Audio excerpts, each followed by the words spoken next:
ये तो शंखलोक जैसा प्रतीत हो रहा है। ये शंखों की क्या दशा है?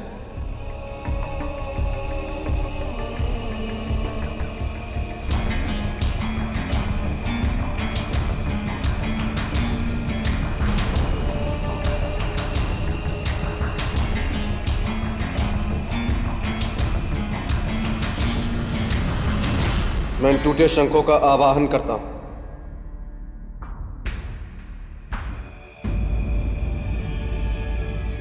हे पवित्र और धर्म के प्रतीक शंखों, आप लोगों की ये अवस्था किसने की? आप लोगों की अवस्था? शंखासुर ने राजन। शंखासुर? हाँ राजन। तो अब शंखासुर खंडित होगा? नहीं राजन, शंखासुर का अंत नहीं हो सकता। ऐसी बात नहीं है शंकर, जिसका आरंभ है तो उसका अंत भी है। परंतु कैसे होगा उसका अंत राजन? आप लोगों की पवित्र ध्वनि से। परंतु हम तो उसके प्रहार से निर्बल हो चुके हैं। अब तो हमसे स्वर भी नहीं निकल सकता। हम अब कुछ नहीं कर सकते राजन। उसके लिए एक पूर्ण और शुद्ध शंख की आवश्यकता है। शंखदेव, जब परोपकार की भावना हो तो नहीं मिलने वाली वस्तु भी मिल जाती है। कैसे होगा? हम सब चोटिल हैं, लहूलुहान हैं।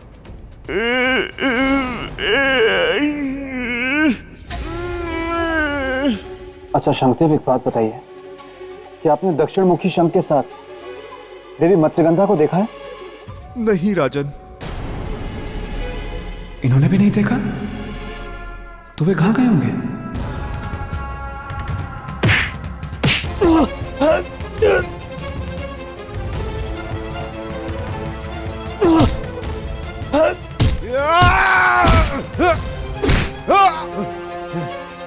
तुम जीवित नहीं बचोगे दुष्ट मानव। शंखासुर तुम्हें नष्ट कर देगा। शंखासुर? हाँ, वो बता सकता है मुझे उन दोनों के विषय में। अब पहले मुझे उसको खोजना होगा। एक मानव का इतना साहस कि हमारे साम्राज्य की सीमा तोड़कर यहां तक चला आया। हाँ शंखासुर, क्योंकि तुम एक मानव की शक्ति को पहचान नहीं पाए हो। कौन हो तुम और क्या कर रहे हो यहां शंखलोक में? यही प्रश्न मैं तुमसे पूछता हूं कि एक असुर होके एक पवित्र धरती पर क्या कर रहा है? वाह, प्रशंसा करते हैं हम तुम्हारे इस साहस की। तुम साक्षात काल के सामने खड़े हो और तनिक भी भय नहीं। भय अधर्मियों को होता है शंखासुर, धर्म के रास्ते पर चलने वालों को नहीं। और डरना तुमको चाहिए क्योंकि मृत्यु तुम्हारे सामने खड़ी। मृत्यु? तुम मुझे मृत्यु दोगे? क्या करें, तुमने और कोई रास्ता छोड़ा ही नहीं। और शंखासुर, हर अधर्मी की यही नियति होती। मुझे ब्रह्मा का वरदान है। जानता हूं, और इस बात को भी भली भांति जानता हूं कि दक्षिण मुखी शंख की ध्वनि के कारण तुम्हारी मृत्यु होगी। तो अब मैं तुम्हें अपनी मृत्यु का अवसर प्रदान करता हूं। वो दक्षिण मुखी शंख जिसकी ध्वनि से मेरी मृत्यु है। अंधकासुर! आदेश। जाओ और उस बंदी दक्षिण मुखी शंख को ले आओ।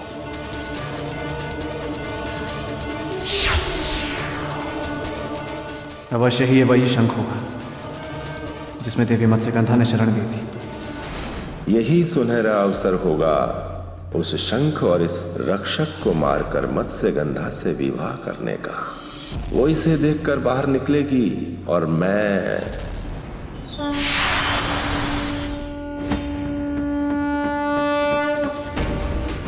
कौन है आप? आप मत्स्यगंधा देवी है ना? प्रणाम देवी, मैं राजा भोज, आपका रक्षक। मेरे काल, आगे बढ़ो। और उठाओ मेरी मृत्यु के कारक उस दक्षिणमुखी शंख को और इतनी जोर से बजाओ कि मेरी मृत्यु हो जाए। बजाओ शंख को।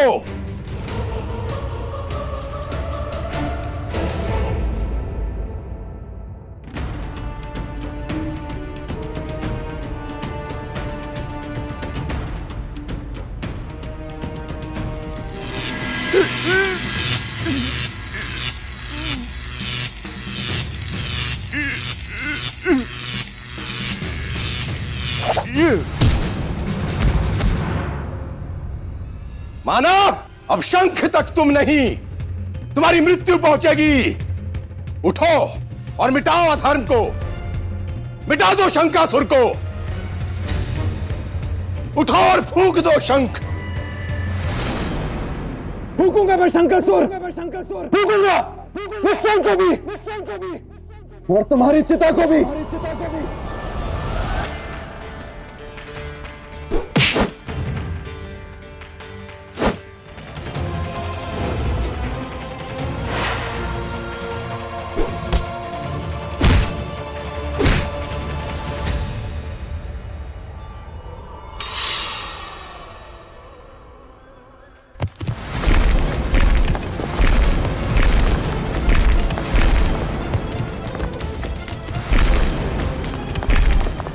रुक क्यों गए? बढ़ो आगे और बजाओ शंख। शाबाश वीर मानव, शाबाश। कुछ तो बात है तुम में। आज पहली बार किसी वीर साहसी पराक्रमी राजा से हमारा सामना हुआ है। तेरा सामना मुझसे नहीं है शंकासुर, तेरी मृत्यु से।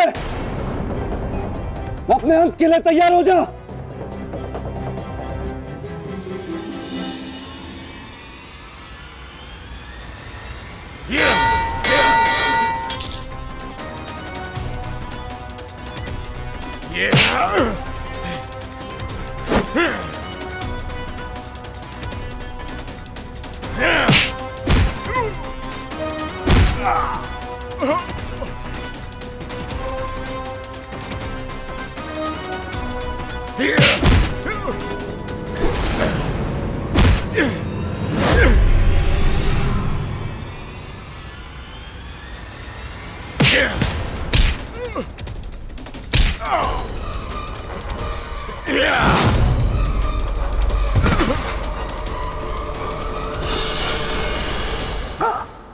ये क्या? राजा भोज तो गिर गए। कहीं मेरी परीक्षा इनके लिए सच में घातक ना साबित हो जाए, और अगर ऐसा हुआ तो ये अच्छा नहीं होगा। क्या करूं, क्या करूं, क्या नहीं, जो हो रहा है वो सही हो रहा है, क्योंकि अग्नि में तपकर ही सोना कुंदन बनता है, और अगर राजा भोज कुंदन नहीं है तो इन्हें मेरे मित्र के सिंहासन पर बैठने का भी कोई अधिकार नहीं है।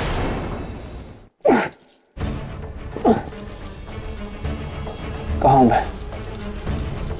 किस स्थान में हूं?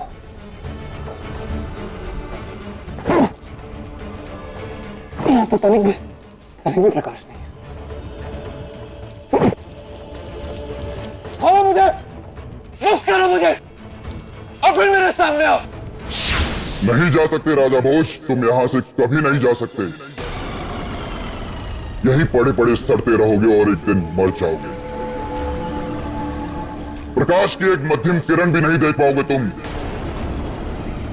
क्योंकि ये स्थान अंधकासुर की काल कोठरी है।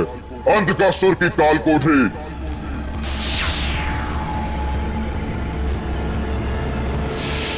मुझे मुक्त करो अंधकासुर, मुझे मुक्त करो। मेरा जाना यहां से अनिवार्य है।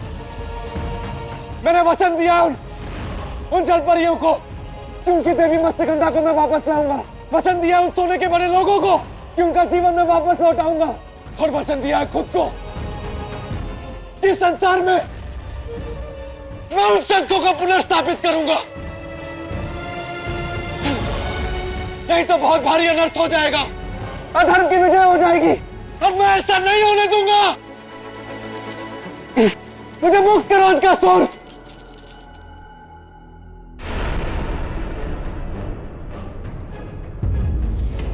जब हमारा शरीर निर्जीव स्वर्ण का बन चुका है तो इसमें प्राण क्यों शेष है? किस लिए ये श्वास चल रहा है? कुछ कीजिए ऋषिवर, जिससे हमारा दुख दूर हो जाए, हमारे प्राण निकल जाए। हाँ ऋषिवर, आप तो ज्ञानी हैं, कुछ कीजिए, कुछ कीजिए। कुछ ऐसा कीजिए कि हमारी मृत्यु हो जाए।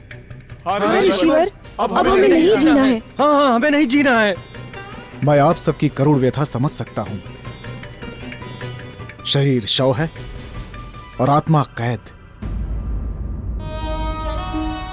इससे दुखदायी स्थिति कुछ नहीं हो सकती, परंतु दुख में ही तो धैर्य की परीक्षा होती है ना। कुछ समय और धीरज रखिए। कब तक रखे ऋषिवर? अब तो धीरज ने भी दम तोड़ दिया है। बस थोड़े समय के लिए धैर्य रखें। राजा भोज शंखलोक गए हैं, उनके आते ही आप सभी का दुख दूर हो जाएगा। वो कब आएंगे? वो कब हमारा दुख दूर करेंगे? क्या पता ऋषिवर, कहीं वो वहां से लौटे ही नहीं तो? नहीं, ऐसा नहीं हो सकता कि राजा भोज वापस नहीं आए। राजा भोज एक परोपकारी पुरुष हैं, और परोपकारी पुरुष किसी भी युद्ध में हारता नहीं। राजा भोज की जीत होगी और अवश्य होगी। हां, राजा भोज की विजय होगी।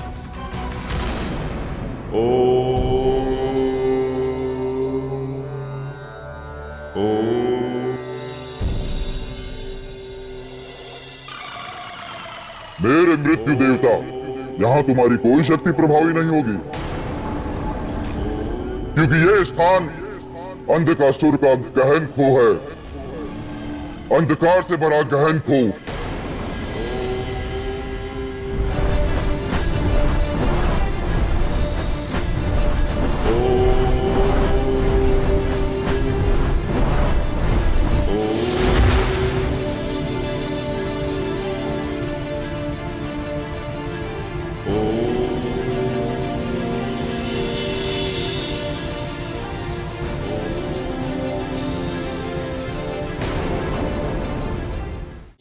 ये कैसे प्रकाशित? नहीं, अंधकासुर के साम्राज्य में अंधकासुर का शत्रु प्रवेश नहीं कर सकता। नहीं।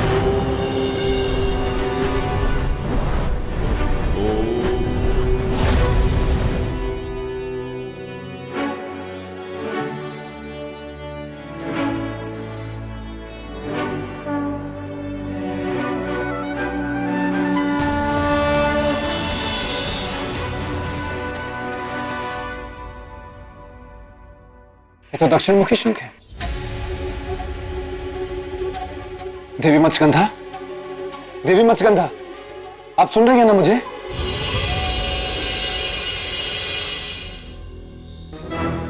राजन, आप यहाँ क्यों आए हैं? आपको अंधकासुर और शंकासुर से मुक्त कराने। क्यों? ताकि आपके श्राप से जो लोग सोने के बन गए वो श्राप मुक्त हो सके। मेरे शाप से लोग सोने के? हाँ देवी, सामंत को जो आपने श्राप दिया उसने अपने लोभ से लोगों को सोने का बना दिया। आपका श्राप उसके लिए तो वरदान बन गया, लेकिन बाकी लोगों के लिए अभिशाप। ये मैंने क्रोध में क्या कर दिया?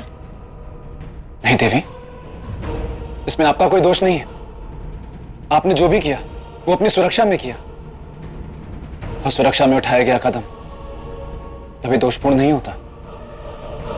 और अब हमें यहां से निकलने का मार्ग देखना होगा देवी। नहीं राजन, मैं यहां से नहीं जा सकती। आप चले जाइए, मैं आपकी बेड़ियां खोलने में आपकी मदद करती हूँ। देवी, आप चिंता ना करें। मैंने जलपरियों को वचन दिया है कि मैं आपको यहां से मुक्त कराकर ही ले जाऊंगा। आपकी सुरक्षा अब मेरी जिम्मेदारी है।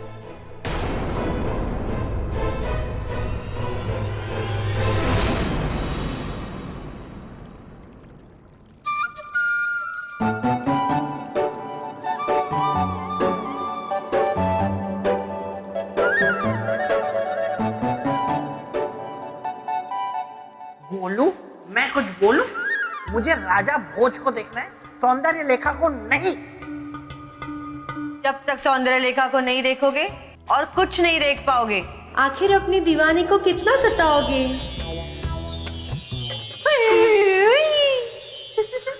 सौंदर्य लेखा देखो, इस समय मैं राजा भोज की बहुत ही बड़ी और बहुत ही कठिन परीक्षा लेने में व्यस्त हूँ और उस परीक्षा की समाप्ति का समय आ गया है, इसलिए अभी तुम यहाँ से जाओ।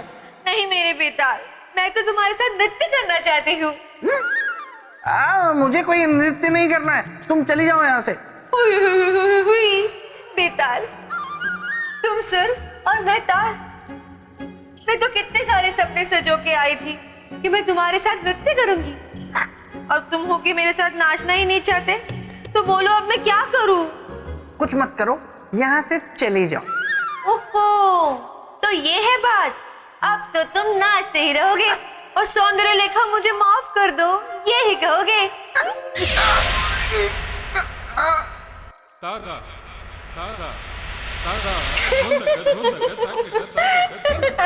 ये क्या कर दिया सौंदर्य लेखा तुमने?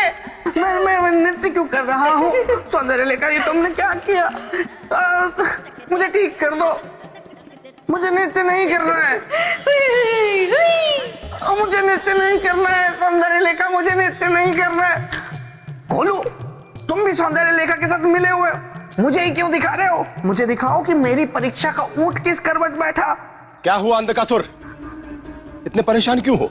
महाराज, बात ही कुछ ऐसी है। क्या हुआ? आज मैं पहली बार किसी से भयभीत हुआ हूँ। किससे? राजा भोज से। क्या किया है उसने? उसमें अद्भुत शक्तियां हैं महाराज, उसमें योग शक्ति है। मुझे तो भय है कि मैं उसे अपने अंधकार की कैद में ज्यादा देर तक नहीं रख पाऊंगा। तुम कहना क्या चाहते हो अंधकार? साफ साफ कहो। केवल इतना कि इससे पहले कि वो संकट बने, आप उसे मृत्यु के घाट उतार दीजिए, उसे भी और उस शंख को भी। रही बात मत्स्यगंधा की, आप उसका लोक भी त्याग दीजिए, उसका भी अंत कर दीजिए। जब आप त्रिलोकी बन जाएंगे तो उससे कहीं ज्यादा सुंदरी आपको प्राप्त हो जाएगी महाराज। तुम सत्य कह रहे हो अंधकासुर। जब मत्स्यगंधा को हमारा प्रेम स्वीकार नहीं है तो उसके जीने का अर्थ क्या है? क्या है उसके जीने का अर्थ? हम आज ही उन सब का अंत कर देंगे, मिटा देंगे सबको इस दुनिया से। नहीं राजन, यह कदापि संभव नहीं है। जानता हूं, फिर भी ऐसे परामर्श दे रहे हैं क्योंकि इसके अतिरिक्त हमारे पास बाहर निकलने का कोई और मार्ग नहीं है। राजन, हम मत्स्य कन्याएं कभी विवाह नहीं करती, क्योंकि जब विष्णु जी ने मत्स्य अवतार लेकर हमारी रक्षा की थी, उन्होंने हमें अपनी पत्नी के रूप में स्वीकार किया था। इसीलिए हम विष्णु जी को अपने मन से अपना पति मानते हैं। देवी, क्षमा करिएगा, किंतु आप केवल अपने बारे में सोच रही हैं। यदि आप अपने से ऊपर उठकर सोचिएगा तो आपको अपनी ही बातें आधारहीन और अर्थहीन नजर आएंगी। यदि एक सिद्धांत को, एक परंपरा को त्याग देने से सारे समाज का हित हो तो उसे त्याग देना चाहिए देवी। और जहां तक मैं समझता हूं, इससे आप अपने धर्म की रक्षा करेंगे, धर्म का उल्लंघन नहीं करेंगे। बाकी निर्णय आपका है देवी, आप फैसला करें।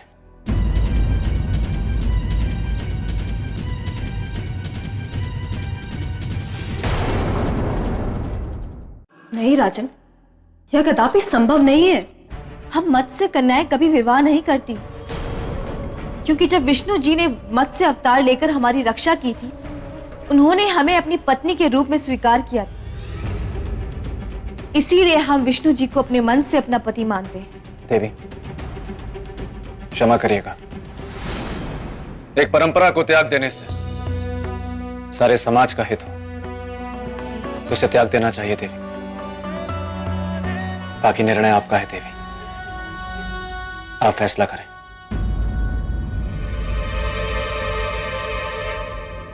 ठीक है राजन, जैसा आप चाहते हैं वैसा ही होगा। धन्यवाद देवी, आपका बहुत बहुत धन्यवाद।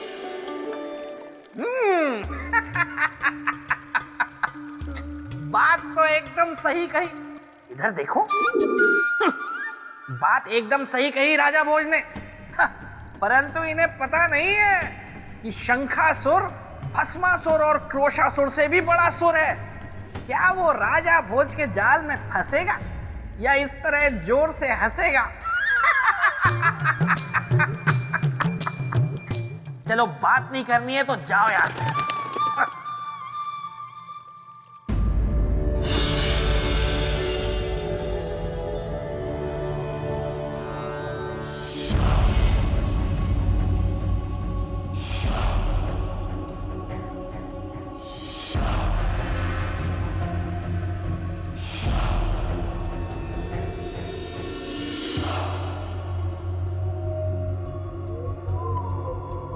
यही है ना तुम्हारा काल बनने का इच्छुक?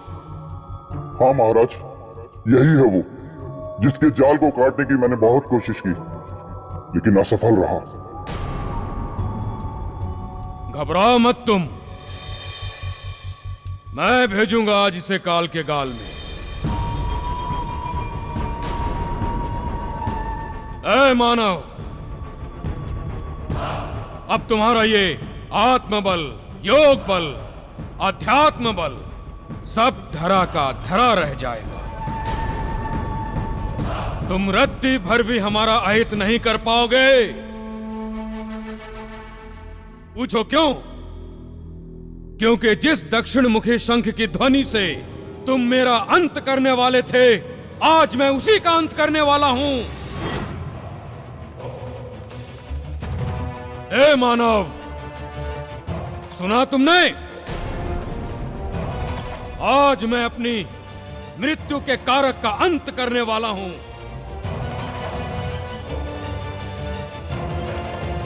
महाराज, आपके डर से इसकी वाणी चली गई है, गूंगा हो गया है ये। आइए और चलकर इस मनहूस को समाप्त कर दीजिए।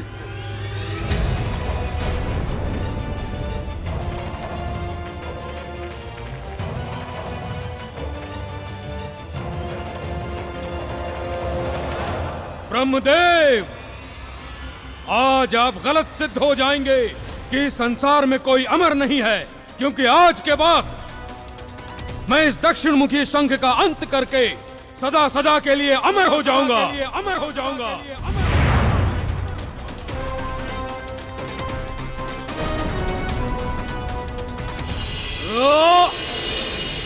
क्षमा महाराज, क्षमा कि मैंने आप जैसे वीर और महाशक्तिशाली पुरुष का विवाह प्रस्ताव ठुकराया। सुंदरी, तुम्हारे हृदय परिवर्तन से हम बहुत प्रसन्न हुए। कहो, मन की बात कहो। महाराज, मुझे आपसे प्रेम हो गया है।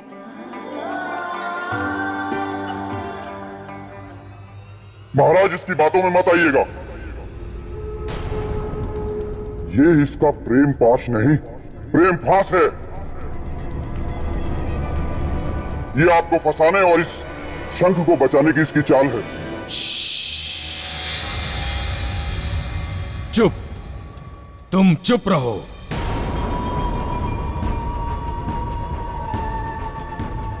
सुंदरी के मीठे मीठे बोल मेरे कानों में घुलने दो।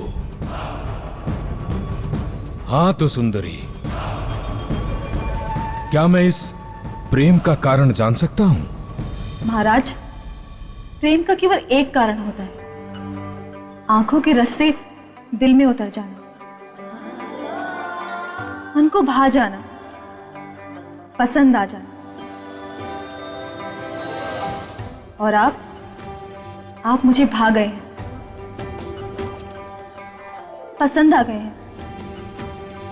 मैं आपसे विवाह करना चाहती हूँ।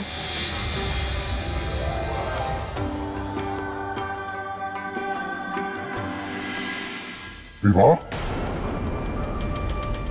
महाराज, इसकी कोई बहुत गहरी चाल है, इसकी बात बिल्कुल भी मत सुनिएगा।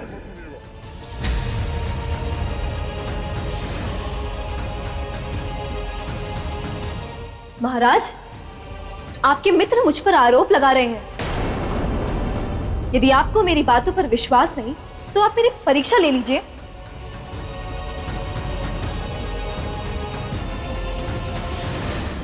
सुंदरी, तुम्हें अपनी प्रेम परीक्षा के लिए मेरी मृत्यु के कारक इस दक्षिण मुखी शंख की मृत्यु देखनी होगी।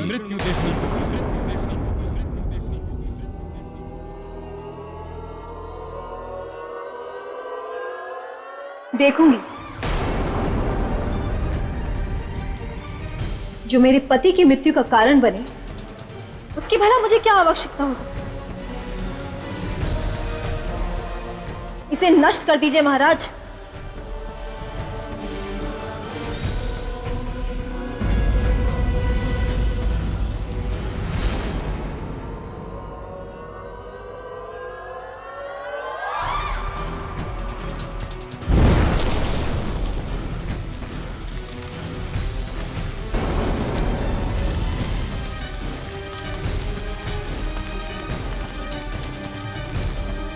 मैं अमर हो गया ब्रह्मदेव, मैं अमर हो गया, अमर हो गया मैं, अमर हो गया मैं, अमर हो गया मैं।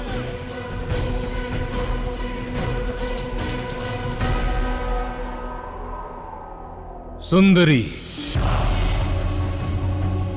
तुमने हमारे प्रेम को पहचाना है। मैं हृदय से तुम्हारा आभारी हूं। आओ हमारे साथ, हम आज अभी तुमसे गंधर्व विवाह करेंगे। चलो आओ।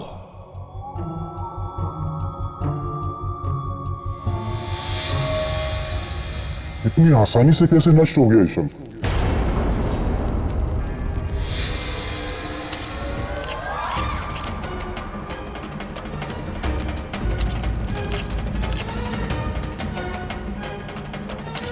ये कैसा अनर्थ है? लोगों के शरीर में दरारें? ऋषिवर, ये हमारे अंत समय की पहचान है। हाँ ऋषिवर, हमारी आत्मा इस देह रूपी पिंजरे से मुक्त हो जाएगी। हम अब मर जाएंगे। और वैसे भी अब हम अधिक दिन तक जी नहीं सकते, क्योंकि हम भोजन कर नहीं सकते, पानी पी नहीं सकते, चल फिर नहीं सकते, तो कैसे सहेंगे आत्मा के भार को ऋषिवर? इसीलिए तो हमारा ये सोने का शरीर जगह जगह से टूट रहा है। इस शरीर को टूटने से केवल एक ही उपाय से रोका जा सकता है, वो ये है कि इन्हें भोजन की गर्मी व शक्ति दी जाए, जैसे देवताओं को हविष्या दिया जाता है धुएं के रूप में।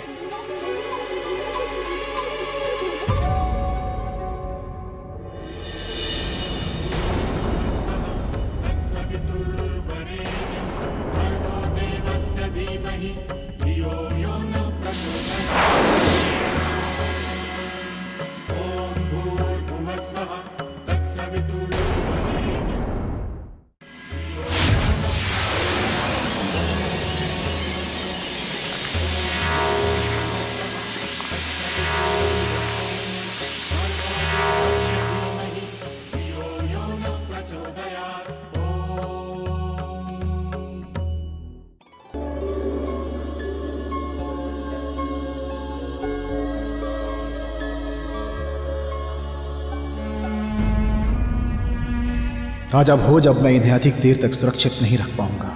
आपको शीघ्र आना होगा, अति शीघ्र। अब देखना ये है कि क्या राजा भोज समय रहते वापस आ पाते हैं या नहीं।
नहीं, ये नहीं हो सकता।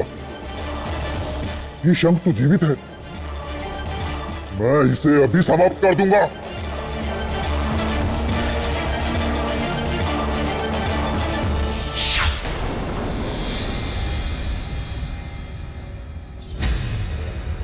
अंधकासुर, तुम्हारे अत्याचार का समय समाप्त हो चुका है। अब मैं तुम्हें तुम्हारे अत्याचारों का फल दूंगा।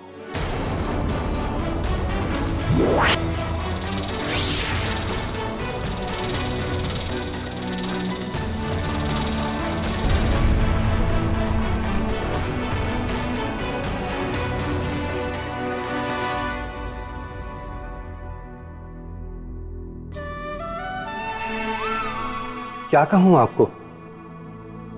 किस नाम से संबोधित करूं? बुद्धिमान विचारवान कहूं या कहूं एक योगी राजन? शंखदेव, आप मुझे केवल परोपकार का पुजारी कहें। आप धन्य हैं राजन। आप धन्य हैं कि इतना महान कार्य करने के बाद भी श्रेय अपने सर नहीं ले रहे हैं।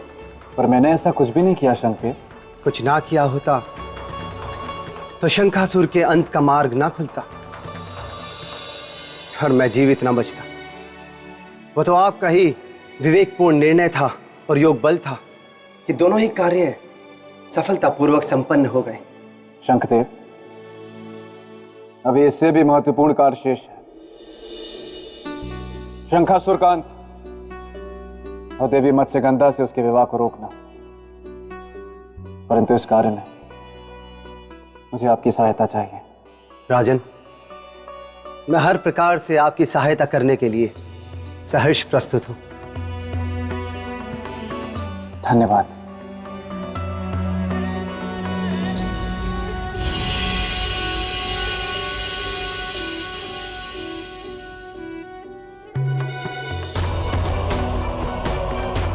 शंखासुर, अब तुम्हारा अंत निश्चित है। ये आप लोगों का गंधर्व विवाह है और गंधर्व विवाह में वरमाला के आदान प्रदान मात्र से ही आप दोनों एक दूसरे के पति पत्नी हो जाएंगे। सर्वप्रथम वधू वर के गले में वरमाला डालेंगी।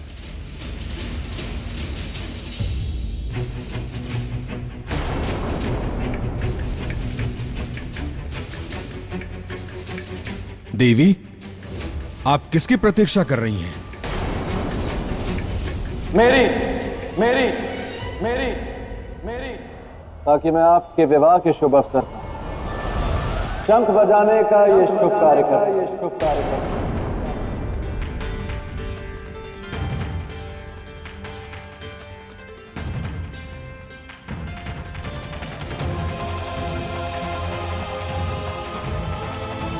तीनों लोग चारों दिशाओं में यह संदेश प्रसारित कर सकूं कि आज सृष्टि में एक बड़ा ही शुभ कार्य होने वाला है।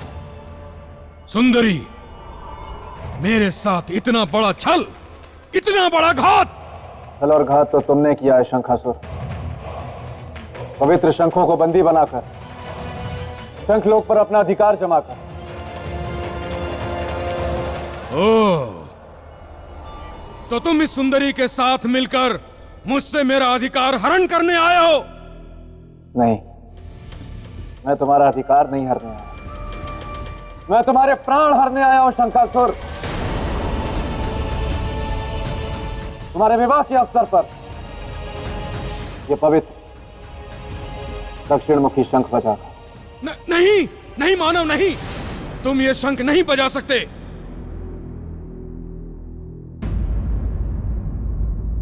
नहीं बजाने दूंगा तुम्हें यह शंख, नहीं, हरगिज नहीं। तुम्हारा यह मुझे मारने का प्रयास विफल होगा। मैं इतना दूर चला जाऊंगा कि तुम्हारी ये शंख की ध्वनि मेरे कानों को सुनाई नहीं देगी, और यह शंख की ध्वनि मुझे नष्ट नहीं कर पाएगी। शंखासुर, यह पवित्र दक्षिणमुखी शंख है। तू संसार के किसी भी कोने में क्यों ना चला जाए, इस शंख की ध्वनि के प्रहार से नहीं बच सकता। तेरी मृत्यु निश्चित है।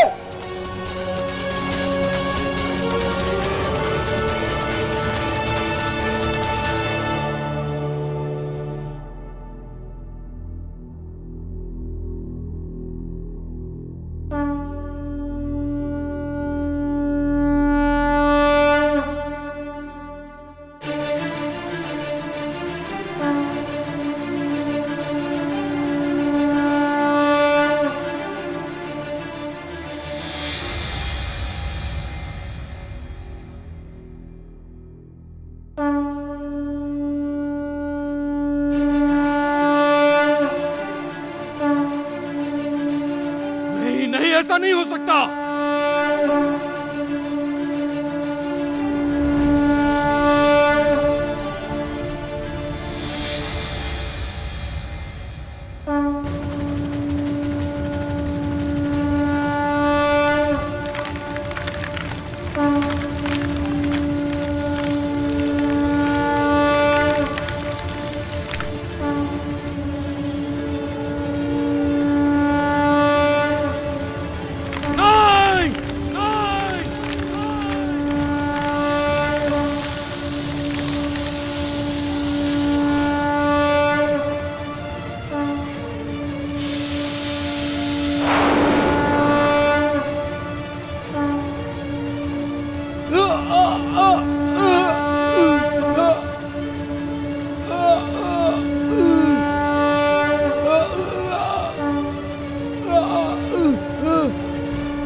मेरा धर्म बचाने के लिए आपको बहुत बहुत धन्यवाद राजन।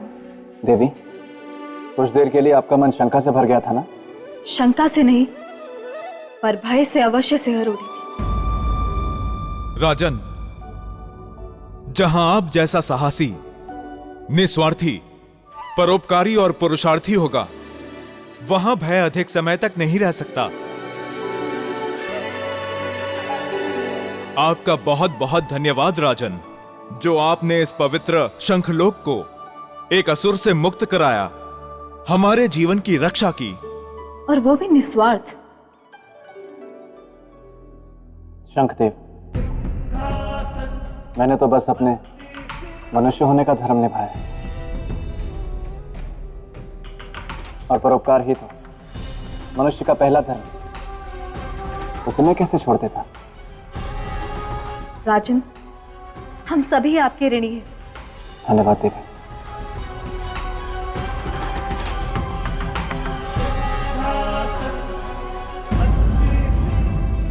आपका बहुत बहुत धन्यवाद राजन, जो आपने इस पवित्र शंखलोक को एक असुर से मुक्त कराया, हमारे जीवन की रक्षा की, और वो भी निस्वार्थ। शंखदेव, मैंने तो बस अपने मनुष्य होने का धर्म निभाया, और परोपकार ही तो मनुष्य का पहला धर्म। उसे मैं कैसे छोड़ देता? राजन, हम सभी आपके ऋणी हैं। धन्यवाद देवी। शंखदेव, आपका शंख। राजन, ये शंख अब आप अपने पास ही रखें। मैं इसे रखूं? हाँ राजन, ये शंख आपने हित और अपनी निस्वार्थ भावना से अर्जित किया है। ये शंख अब देखने में केवल एक शंख है, किंतु वास्तव में एक निधि बन चुका है। इस शंख के द्वारा आप कोई भी असंभव कार्य सहजता से संभव कर सकते हैं। इस बहुमूल्य उपहार के लिए आपका कोटि कोटि धन्यवाद। देवी, अब हमें चलना चाहिए। तनिक भी विलंब स्वर्ण से बने लोगों के लिए घातक होगा। चलिए। प्रणाम शंखदेव। प्रणाम।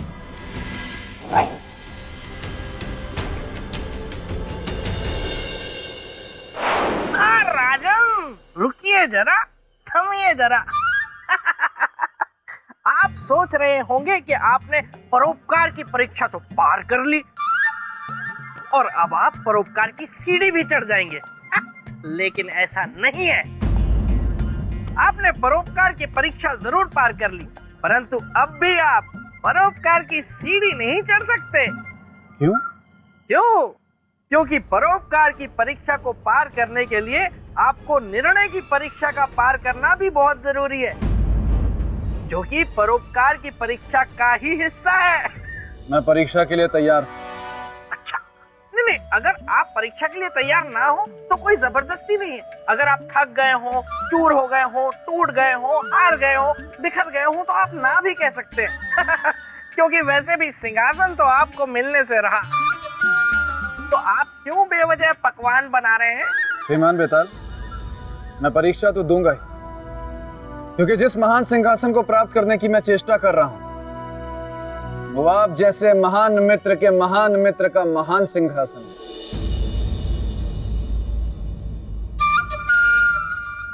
क्या हुआ? आपको कुछ समझ में नहीं है?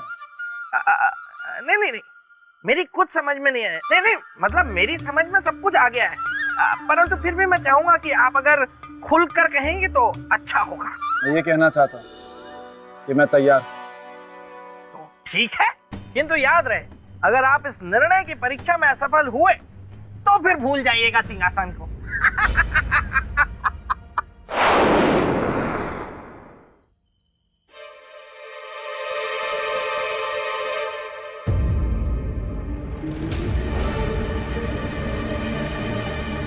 आइए।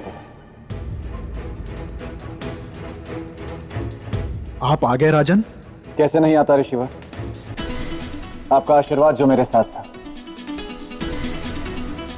एक असुर का तो मैंने अंत कर दिया, अब इस अभिशाप रूपी असुर का अंत करना बाकी है।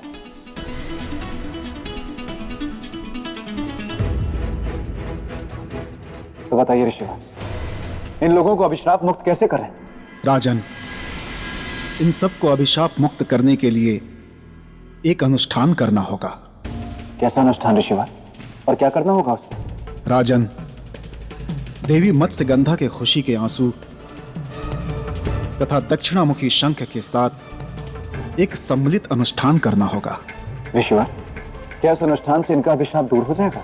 अवश्य राजन, क्योंकि इस अभिशाप का कारण ही है मत्स्यगंधा का क्रोध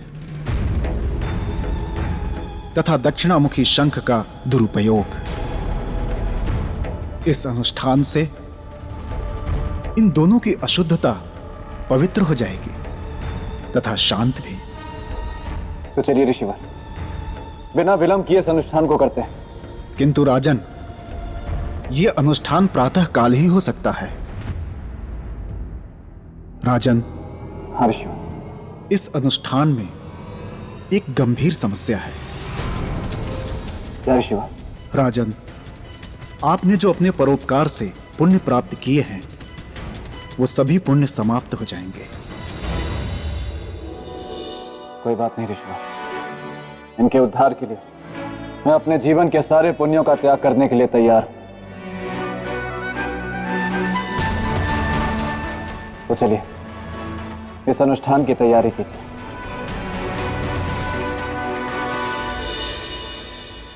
राजा भोज। श्रीमान बेताल, आप यहाँ क्या कर रहे हैं? राजन, मैं जो भी कुछ कर रहा हूँ, लेकिन आप ये उचित नहीं कर रहे हैं। आपका निर्णय अनुचित है। ये आप क्या कह रहे हैं? मैं सच कह रहा हूँ, आप कुछ भूल रहे हैं। मैं क्या भूल रहा हूँ? बताइए राजन, कहाँ है वो पवित्र निधि जिसे लाने का आपको प्रयत्न करना था, जिसमें दूसरों के हित की भावना हो, निस्वार्थ कार्य की भावना हो? कहाँ है वो निधि? आप भूल रहे हैं राजन, वो निधि आप ही के पास है और उसी में सारा पुण्य छिपा हुआ है।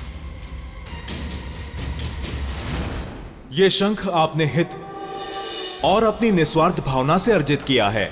ये शंख अब देखने में केवल एक शंख है, किंतु वास्तव में एक निधि बन चुका है। इस शंख के द्वारा आप कोई भी असंभव कार्य सहजता से संभव कर सकते हैं। याद आया आपको?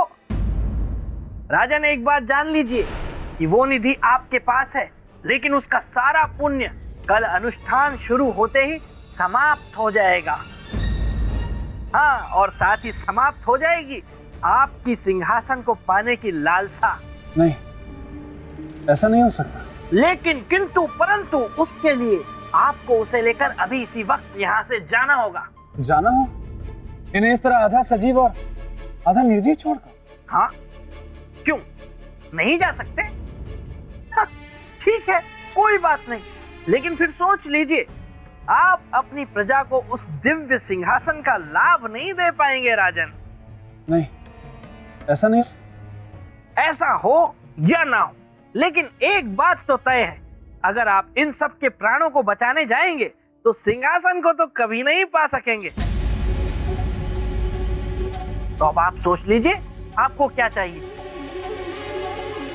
इनके प्राण बचाने हैं या सिंहासन को पाना है? अब देखते हैं कि महान राजा भोज क्या निर्णय लेते हैं। सोच समझ कर निर्णय लीजिएगा, मैं गुफा में आपकी प्रतीक्षा करूंगा।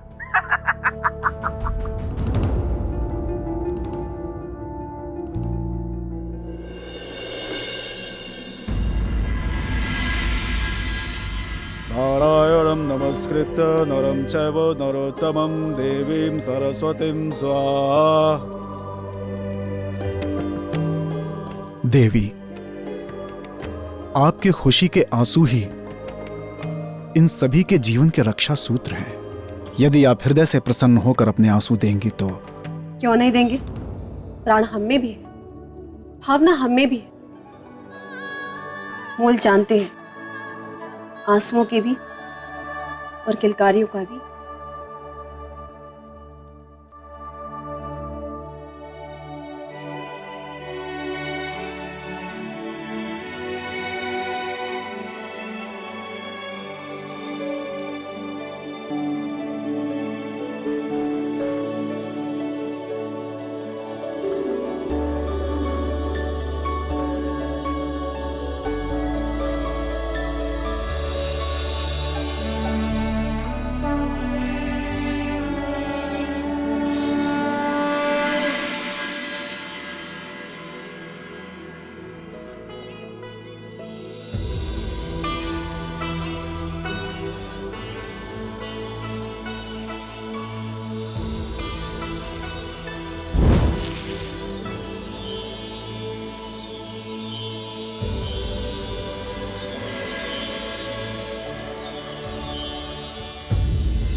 धन्य हो भगवान, हम बच गए।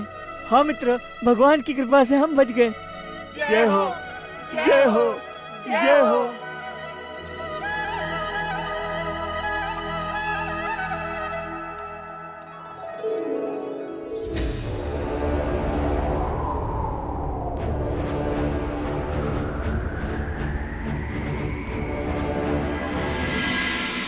आपका बहुत बहुत धन्यवाद राजन, जो आपने हमारा जीवन लौटा दिया।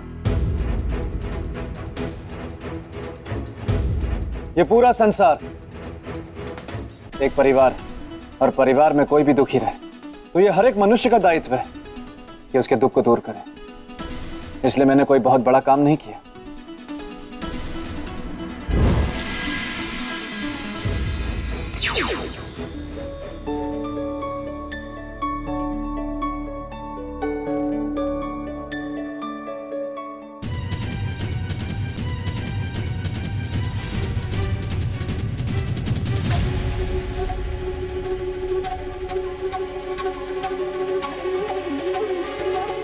क्षमा महाराज। सामंत, तुम अपराधी मेरे नहीं हो, देवी मत्स्यगंधा के, इसलिए क्षमा भी उनसे मांगो, मुझसे नहीं।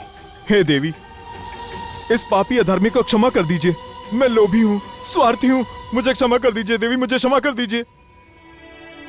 उठो सामंत,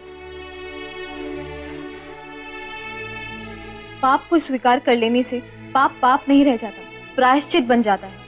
तुमने अपना पाप स्वीकार कर लिया है और यही तुम्हारा प्रायश्चित है।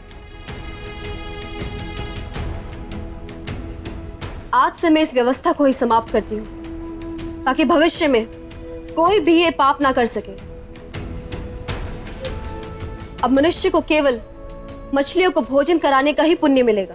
जो सिद्धि प्राप्ति के लिए इनकी आहुति देगा वो पाप का भागी होगा और वो सिद्धि को कभी भी प्राप्त नहीं कर सकेगा।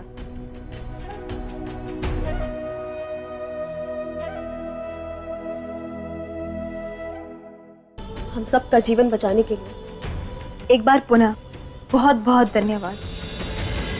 राजा भोज की राजा भोज की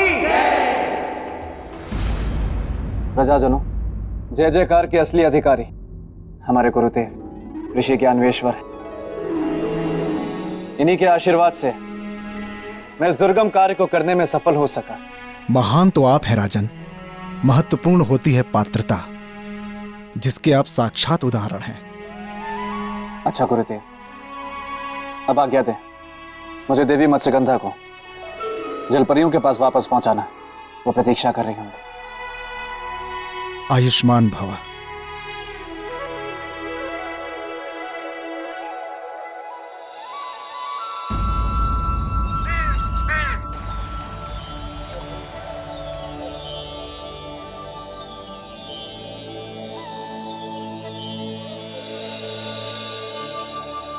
राजन, हमारी सहेलियां आपका स्वागत कर रही हैं।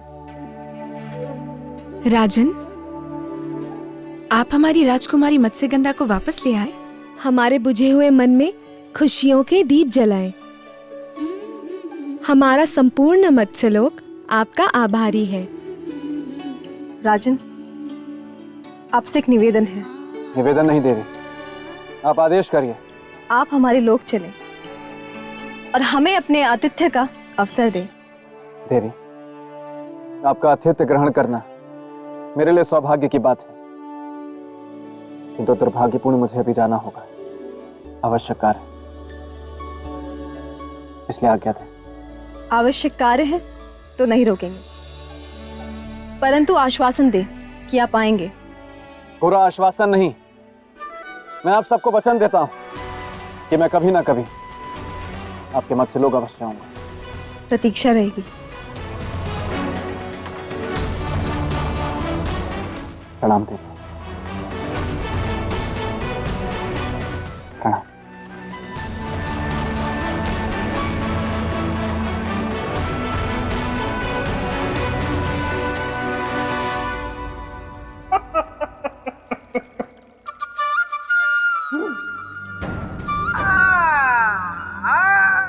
आइए राजन, आइए। आखिरकार आपने वही किया जो आपके मन ने कहा। अब आपको अपने निर्णय पर अफसोस हो रहा होगा,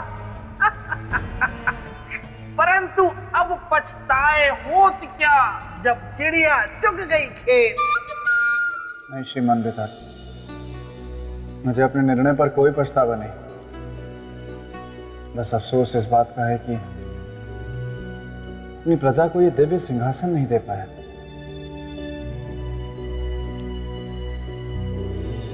जाते जाते आपसे एक बात कहना चाहता हूं। मैं आपका बहुत बहुत आभारी हूं कि आपसे बहुत कुछ सीखने को मिला। अच्छा, आप कह दीजिए।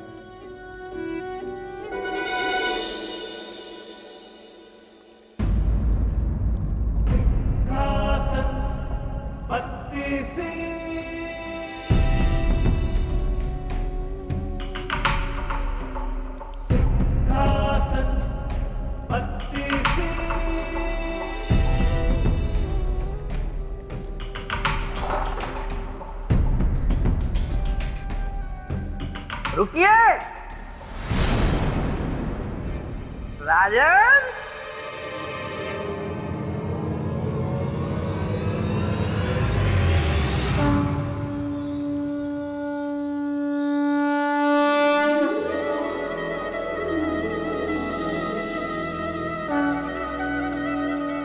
श्रीमान, ये शंख? हाँ राजन, शंख। चौंकिए मत राजन, आप तो ऐसे चौंक रहे हैं जैसे मैं आपको शंख नहीं बल्कि बिच्छू दिखा रहा हूं। ये शंख आपका है राजन। आपने इस निधि को कमाया है, लीजिए।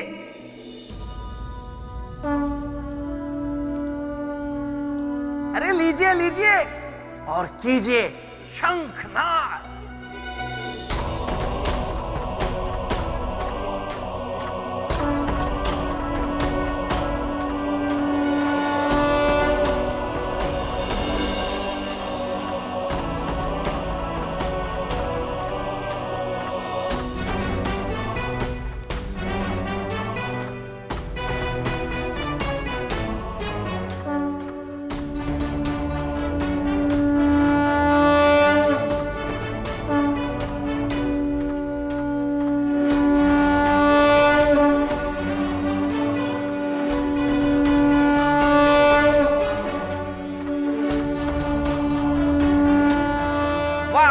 वाह वाह राजन वाह।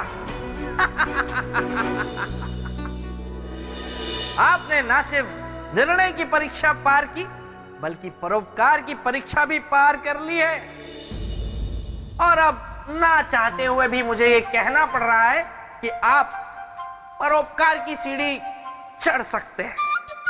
धन्यवाद। अरे अरे अरे अरे रुकिए रुकिए राजन, इतनी भी क्या जल्दी है सिंहासन प्राप्त करने की, और ऐसी भी क्या जल्दी है सारी सीढ़ियां चढ़ जाने की।